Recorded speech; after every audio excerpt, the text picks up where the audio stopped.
how to bottle and carb. No, you're way off, Okay, dude. sorry. Cut. Yeah.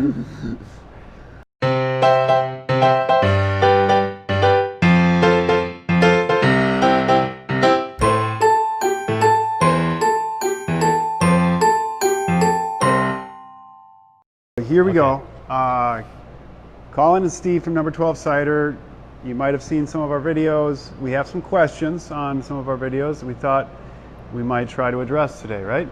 So yeah, we're going to do that. So we have a question on our how to bottle and carbonate hard cider. There's a question came in from Raymond James wondering, can I bottle in a wine bottle with a cork? Good question. Great Good question. So maybe, yes. The short answer is yes, but here are the things you have to be concerned about. A cap holds on to the top of the bottle, and that keeps the pressure inside the bottle, which is how you maintain your carbonation.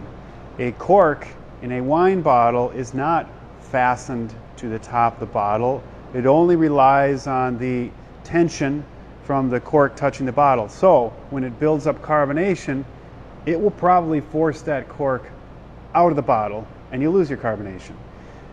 So most people that are carbonating are going to use a crown cap, and if you're using a cork, you probably would want to use a cage so that you can fasten that cork to the bottle.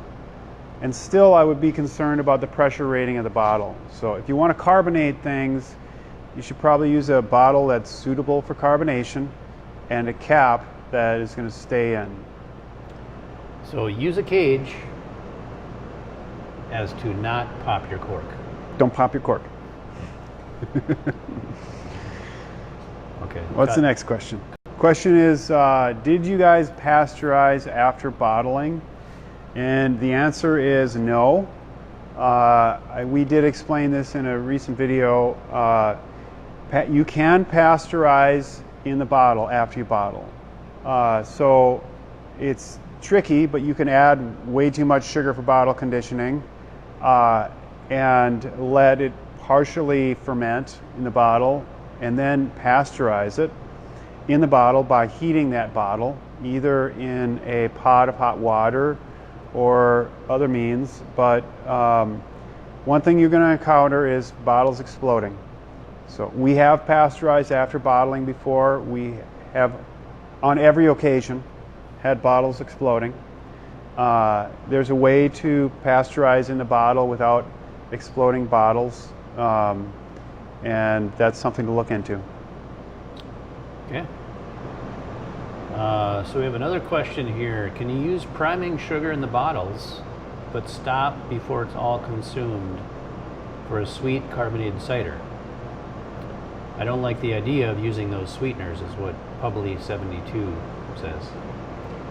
You know, this sort of feeds into the same as the last question. So, and we've done this before, where let's say you want a medium carbonation and you also want residual sweetness. So you put enough fermentable sugar in the bottle to achieve both of those things, with the plan that you're going to taste it until, and when it's exactly right, it has the level of carbonation that you want and the level of sweetness that you want, then you heat pasteurize that bottle. I've warned about issues with heat pasteurizing bottles, but it can be done, and it is done on a commercial scale, so note that. The trickiness about this is not every bottle often ferments at the same pace. So while we would generally take a bottle out of the batch, try it, and if it's perfect, then we pasteurize all the bottles. In some cases, one or more bottles might be more fermented than that and have more pressure in them. And in some cases, bottles might have less pressure and less ferment. So those are issues with that, but you can do it. It can be done.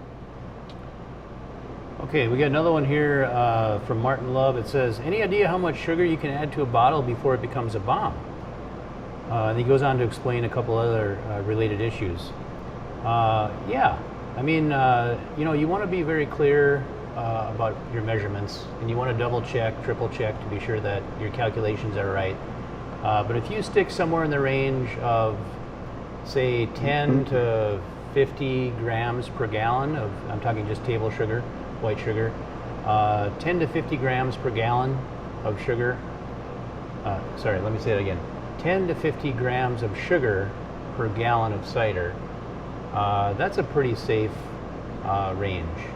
The problem that people have with bottle bombs is they end up putting too much sugar in, not realizing it, or they miscalculate how much should go in there for that amount of cider, and they end up with over fermentation in the bottle, which causes too much pressure and explodes the cap or the bottle itself. And of course, it depends on the bottle, right?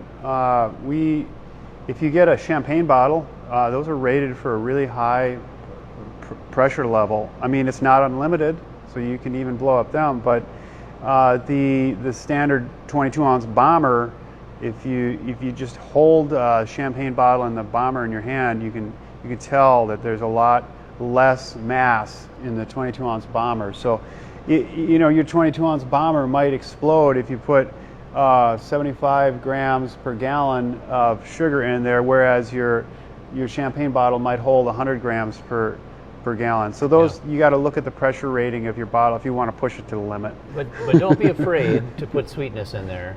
You can do it. It's a small measured amount. It's very safe. It adds sweetness or adds bottle conditioning, and it is possible. So don't be afraid of it. All right. Just be careful. Let me see here. There might be other questions on one of the other videos here. Do you have any good stories about a bottle exploding? Yeah, oh yeah. The sauna. We can tell the sauna story. The sauna incident. Early on. Should we go to that?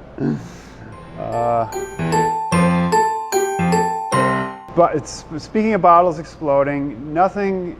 I've never learned anything in life the easy way, and learning about bottles exploding is one of those things. A couple of quick vignettes on that.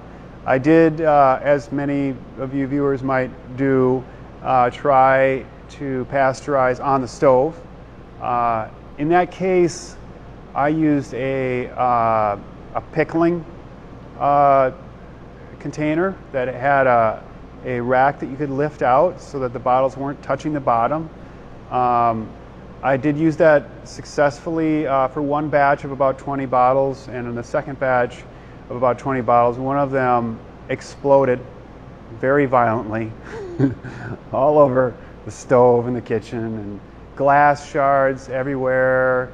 And so, you know, you could deal with it, we could clean it up, but it is a big mess. So I've had the same thing happen on my stove. And in fact, we, on a larger scale, one of our batches a few years ago with number 12 cider, we force carbonated, left a little more sugar in the bottle than we needed, knowing we were going to stop it midway and have a little bit of sweetness left.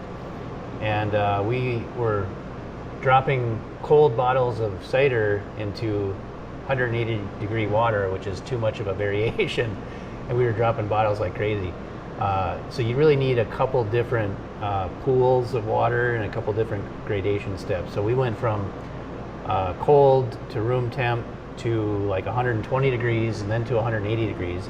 I think usually about 60 degrees is as much as you'd ever want to the difference between water temperatures. Yeah, that's good. That's good. That's a good instruction. 60 degrees. If you go beyond that variance, you're probably going to have bottles breaking. Yeah. You remember the sauna incident? The sauna. not exactly everyone's first choice for a place to pasteurize, but we tried it. Yeah, one of our early experimental batches, and by experimental batch for us, it was, I think we fermented out of 55-gallon drums. So we had a fairly good quantity of bottled cider, and we tried, we had a friend that volunteered to let us use her sauna, and even though it takes a long time to heat stuff up in the sauna, because there isn't the same thermal transference that you get from water, and even though it took a long time, we ended up having to cut that process short because so many bottles were exploding. So, I think her sauna still smells like cider to this day. All right, so that's that. We got a couple more questions here. Yeah, so on our How to Make Hard Cider video, Charles O'Shea says, or asks, you never talked about adding apple juice concentrate for added flavor or sugar. Is that possible? Yeah, definitely. Apple juice concentrate, we used it for making cider, but it also can be used for back sweetening, as we discussed. Yeah. And it's very sweet because it's concentrated. So even a small amount, even as one small container can completely sweeten an entire 5-gallon jug Right. of cider. And then the question is, then what do you do? And we discussed that in our back sweetening video. You're going to have to figure out something to do with that heavily back sweetened cider to prevent it from re-fermenting, as per our previous discussions, like pasteurizing, sterile filtering, using chemicals to stabilize, and so forth. And we've, he mentions apple juice concentrate, but we've talked about this. You can add any element that has sugar in it. So we've used honey to great success, brown sugar, white sugar, fruit juice. Oh yeah. Fruit juice concentrate. Fruit juice. Concentrate. You name it. You can use it all. So be creative. Yeah. Once you get to this point where you know what you're going to do with it, if you can kill the yeast, this is one of your tools as a cider maker. If you're back sweetening, you can use anything. You can use coconut water. Just use what you want to use and make it unique. That's your job. Experiment with different sweeteners. Okay, that's it for that.